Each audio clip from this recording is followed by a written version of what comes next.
everybody. How you doing? I'm Dr. Boyce Watkins from the Black Business School and the Black Wealth Boot Camp. I was talking to a young lady that I mentored the other day, and she's in college. And every 2 or 3 months, she calls me just to check in, and we have a quick conversation. And one of the things she talked to me about was the fact that sometimes she feels like she's an oddball. She feels that because she's so ambitious, she's so goal oriented, she's so focused, and she's very intelligent and articulate and thoughtful about things.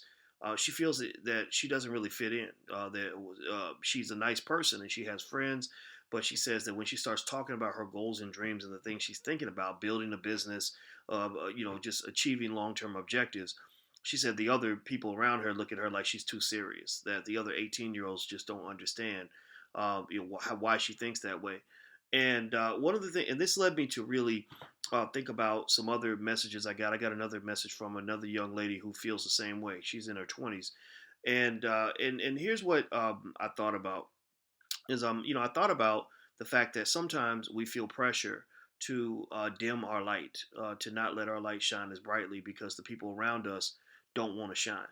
The people around us don't want to accomplish anything. They don't want to go anywhere, or they don't understand why anybody would want to just get up, go to work, come home, go to bed, get up, go to work, come home, go to bed. Just repeat that process over and over again until they get old and die.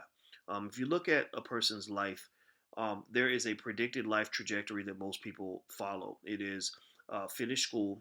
Once you finish school, you can either go to college or not. Then you meet somebody, you have a baby at some point, maybe fall in love, maybe get married, and then you get a career. You get up and go to work, come home, go to bed every single day. Maybe you go to church and you hustle for the weekends, right? Where you're spending most of your time at the corporation, and then when you're home, you're spending most of the time raising kids. And then on the weekends, you might go to church, and maybe every now and then you might throw in a vacation, maybe a couple weeks a year, and you repeat this process until you get old and you die. That's fine. I'm not saying that that's a bad way to live, but I can say that's not the only way to live. I will say that there are a lot of ways that you can have a life that is very fulfilling. I think working for yourself, for example, is a great way to experience a lot of life, a lot of the life that happens while you're sitting at the corporation for 10 hours a day. Remember, the corporation takes up literally 2/3 of your waking hours. You're only awake about 16 hours a day. You spend 10 of those hours on a job doing work that you wouldn't be doing if they weren't paying your bills. That's pretty depressing, to be honest with you. And I think that there are a lot of ways to live. And so, anyway, my thoughts on that were with the young ladies. I said, I went through the same thing when I was in college. I used to, it's a spark lit off in me. I just said, I want a different life. I want to do something different. I want to be something different. I want to be somewhere different. I just don't want this normal crap. I just don't want it. I don't want somebody telling me what to do. I don't want to be making low wages. I don't want to be barely getting by. And I decided back then that the harder I work today, the better off I'll be later on. It's simple math. The more I put in now, the better my life will be down the road.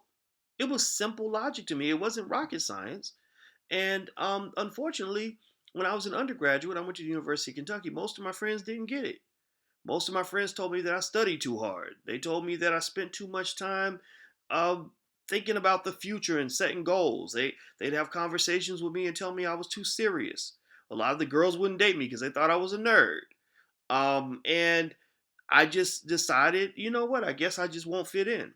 I guess I'm just gonna let my light shine. I'm gonna be who I'm gonna be, and without disrespecting other people. But I said I'm gonna get mine. I'm not gonna be mediocre. And so I spent a lot of years in my 20s literally studying 8 to 10 hours a day, 7 days a week. Didn't care if it was weekends, didn't care if it was Christmas. Everybody else out getting turned up, doing whatever, thinking. They see that's the thing. They think that there's a rule that says you're supposed to waste time and not achieve your goals. That you're supposed to just sit around and do nothing and stare like a vegetable at the TV set for 7 hours a day, or get bored and just find things to do that you don't even want to do. Go to clubs you don't even want to be at because you're trying to fit in and you're trying to find something to do with your time. To hell with that. I didn't want to live like that. Never did. Not one single time. And so I'm not telling everybody this is the way to live. I'm not saying that at all. But what I am saying is that you need to go with your instinct. You need to go with what's going to make you happy. Don't follow the crowd. The crowd will lead you down the path toward mediocrity and misery. The Eminem path.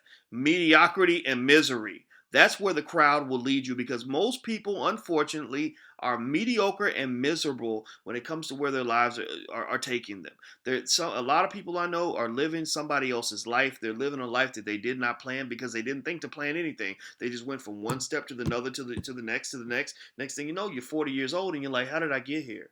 Why am I married to this person I don't even like? I love my kids, but man, if I could have waited to have kids later, I would have probably been able to do some other things. Oh my God, this job, I hate this job. I'm not making enough money and they treat me like crap. But I'm stressed out because I can barely pay the bills in my house, so that's keeping me up at night. And then I'm basically hustling for the weekends where I can go out and drink enough to forget about all my problems and maybe go to church on Sunday to pray about my problems and then go back to Monday and confront my problems all over again. That does not have to be your life. Don't be afraid to let your light shine. Whatever your greatness is that you believe is in store for you, go pursue that and don't let anybody talk you out of that at all. Find other people who think like you. Find people who are like the person you want to be, not the person you used to be or the person you are right now. Do things that will stretch your boundaries, that will force you to grow, and also position yourself in such a way that you're not being pimped at the end of the day, that you're not being pimped by your life, that you're not spending 10 hours a day at a corporation where they don't even respect you. And that is what you do until you get old and die. That is so depressing. It's ridiculous. There are a lot of different ways you can live your life. The choice is always yours. It really comes down to your willingness to think different and be different. If you think different and you are different and you do different, you will get different. If you think the same, are the same, and behave the same, you will get the same. It's up to you. Choice is yours. All right. Well, I'm Dr. Boyce Watkins. Go check out the blackwealthbootcamp.com. That's where we talk about how people can quit their jobs. Black people. I created it for black people. White people and other people can come, but this is for black people because in our space, black lives matter more than anything else. All right, guys. Well, take care. I'll talk to you soon. Bye-bye.